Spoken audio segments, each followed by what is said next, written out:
Hey, good afternoon, Charnie and friends. This is Pastor Sue with this week's episode of Patio Ponderings. This week, my patio is outside the church back by our Gaga pit, where we set up a photo opportunity for humans and their pets at our Blessing of the Animals this past Sunday.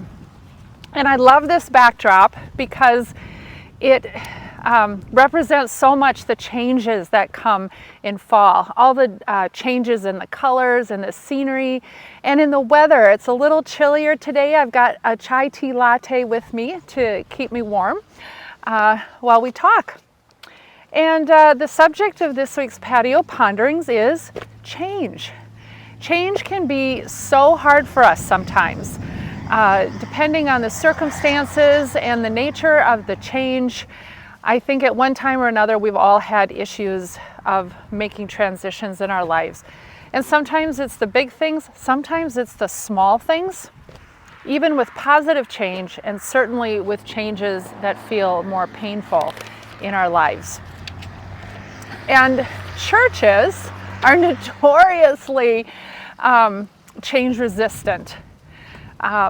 Try having someone change where they sit on a Sunday morning. Try changing the worship service.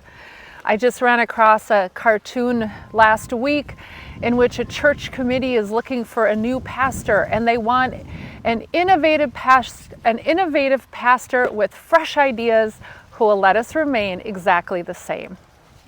But here's the thing about churches, is that churches are the living body of Christ. The gospel is the living word, and we worship the living God. And that's the thing about living organisms, that if we don't grow, if we don't adapt, if we don't sometimes change, we stagnate, and sometimes things die. Ooh, it's windy. But our story last week about Abraham is a great model for making change in terms of our faith life. So if you remember our story, it comes out of Genesis chapter 12. God comes to Abraham and says, go to this new land where I'm going to show you. And I've got this incredible promise for you of blessing, not just for you, but for all the families of the earth. And of you, Abraham, I'm going to make this great nation. And so the change that Abram needs to make is immense. He is got to change where he lives. He's going to change his name. He's going to have a change in his status, and certainly a change in relationships. And it seems as if he just goes without blinking an eye.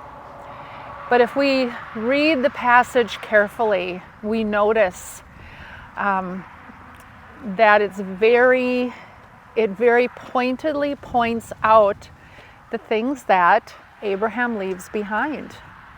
It says he leaves behind his land, he leaves behind his family, he leaves the household of his father, which means he's leaving behind his very identity. And so I think this is such a wonderful model of change in our lives, because it not only holds up the future and what that holds in our in the changes that we need to make, and in this case this incredible promise of God, but at the same time we acknowledge what we're leaving behind.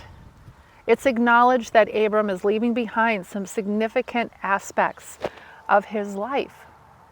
And so that's kind of what I'm pondering today, is as we go through this book and this process of making the road by walking, we are certainly going to encounter some need for change. And so in that, how do we, on the one hand, focus and look to the future?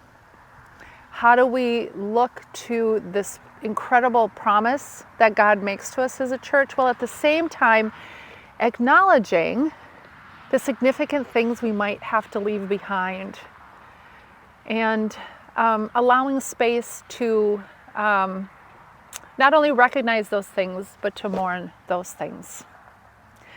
And so that's what I'm thinking about this week. I hope that that's something you will ponder as well with me. And we know that at the root of it all, this promise of God, that God is with us always, that we are the body of the Jesus that we worship.